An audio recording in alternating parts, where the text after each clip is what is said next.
Hello, everyone. Welcome to the market opening bell on Monday, May 12th. First, let's review last week's market performance. The Hang Seng Index opened 80 points higher on Friday, briefly rising 132 points to 22,908 before turning lower.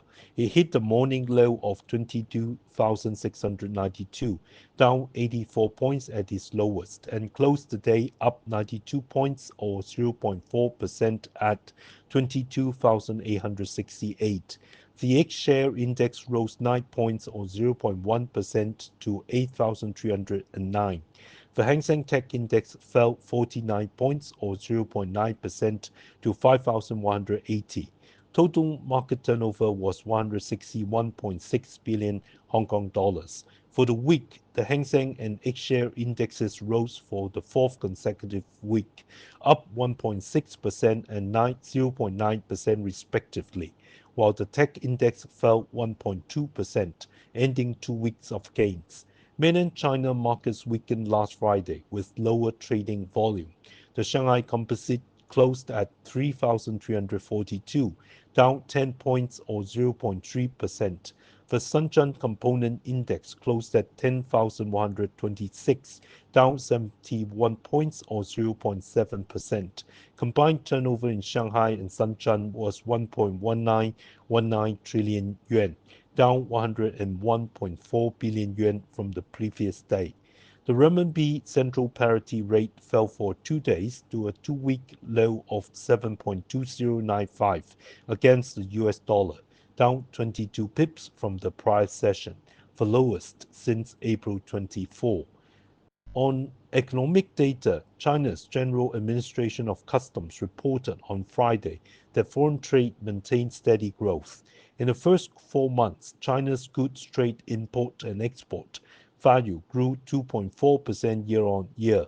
Exports rose 7.5% while imports fell 4.2%. In April alone, goods trade grew 5.6% with exports up 9.3% and imports up 0.8%. April's trade figures exceeded expectations as markets had anticipated a slowdown after foreign importers rushed orders before U.S. tariffs took effect. However, China's exports to the U.S. plunged 21% in April, the largest drop in over 1.5 years, while exports to ASEAN surged 21% and to the EU grew 8%. Analysts suggest manufacturers shifted shipments to non-US markets in response to the trade war. Meanwhile, the National Bureau of Statistics reported on Saturday that the Consumer Price Index fell 0.1% year-on-year in April, declining for the third consecutive month, signaling persistent deflationary pressure. The Producer Price Index dropped 2.7% year-on-year, worse than March's 2.5% decline, and the largest in 6 months, though slightly better than the expected 2.8% drop, reflecting ongoing weakness in manufacturing prices. Tencent, Alibaba, JD.com, and NetEase will release quarterly earnings this week. U.S. markets were largely unchanged on Friday as investors awaited U.S.-China trade talk developments and Trump's Middle East trip. The Dow fell 119 points or 0.3% to 41,249. The Nasdaq rose less than 1 point to 17,928. The S&P 500 fell 4 points to 5,659. For the week, the Dow dropped 0.16%, the S&P 500 fell 0.5%, and the Nasdaq declined 0.3%, ending 2 weeks of gains. The China-focused Golden Dragon Index fell 32 points or 0.5% to 7,067. Markets will continue monitoring trade talk updates. The EU announced a 95 billion euros retaliatory tariff list against the US, escalating bilateral trade tensions. Germany's new President Merz stated that the US can only negotiate trade with the EU as a whole, not individual member states. Reports also indicate the Trump administration launched a national security probe into imported aircraft, jet engines, and components, raising concerns of new tariffs on commercial aviation and aerospace. Trump will visit Saudi Arabia, Qatar, and the UAE from May 13 to 16th, potentially discussing oil trade and nuclear issues. This week's U.S. economic data includes the University of Michigan Consumer Sentiment May preliminary, April CPI, PPI, import-export prices, retail sales, and industrial production. U.S. companies reporting earnings this week include Cisco, Applied Materials, and Walmart. As of May 8th, 90.2% of S&P 500 companies reported earnings, with 50.5% beating revenue expectations, average 4.2% growth, and 76.9% surpassing profit forecasts, average 12.3% growth. FactSet data as of May 2nd projects 9.5% profit growth for S&P 500 companies this year, with tech stocks expected to grow 18.4%. Our stock pick today is Link REIT, stock code 823. Link REIT has recently shown strong share price performance, breaking above $40 on Friday, reaching its highest level since January last year. This is slightly driven by expectations that REITs will be included in the Shanghai Composite in Shanghai, Hong Kong, and Shenzhen, Hong Kong Stock Connect programs. On May 7th, the State Council Information Office held a press conference on a package of financial policies to support market stability and expectations. Wu Qing, chairman of the China Securities Regulatory Commission, mentioned deepening the opening of the exchange bond market and including REITs in the Stock Connect programs.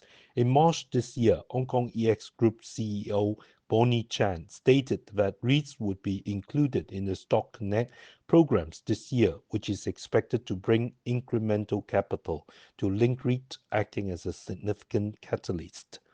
Link REIT's Hong Kong property portfolio includes 130 assets covering essential retail spaces, fresh food markets, and approximately 57,000 parking spaces near public housing estates and major transport hubs. It also includes a 60% interest in the office building asset, the Quayside in Kowloon East, as well as two parking service centers and warehouse buildings in Hong Kong and Chai Wan. These properties are an indispensable part of local retail infrastructure, generating resilient income across different economic cycles. Link REIT continues to enhance its property portfolio value, completing asset enhancement projects for Fushan and Sao Mau Ping shopping centers, and in the first half of the 2024-2025 financial year, with estimated returns on investment of 17.2% and 19.9% respectively. Its mainland China property portfolio includes 6 retail assets, 1 office building, and 5 logistics assets located in first-tier cities and surrounding Yangtze River Delta and Pearl River Delta regions. These assets are strategically located, benefiting from dense populations and extensive economic activity, with the 5 logistic assets positioned near major transport hubs in the Greater Bay Area and Yangtze River Delta. The international property portfolio includes 12 retail and office assets in Australia, Singapore, and the UK, with stable overall performance. The retail portfolio benefits from sustained leasing demand, translating to near full occupancy rates, while the office portfolio continues to optimize leasing and space utilization. Despite challenging market conditions, Link REIT's revenue and net property income for the 6 months ending September 30th, 2024, grew by 6.4% and 5.8% year-on-year, reaching $7.153 billion and $5.359 billion respectively. The total distributable amount increased by 4.3% to $3.476 billion, with per unit distribution rising 3.7% to 1.3489 Hong Kong dollars. The current dividend yield is approximately 6.6%. Investors may consider buying on a pullback to $39.5, targeting $44, with a stop loss at $37.5. I do not hold the above stock.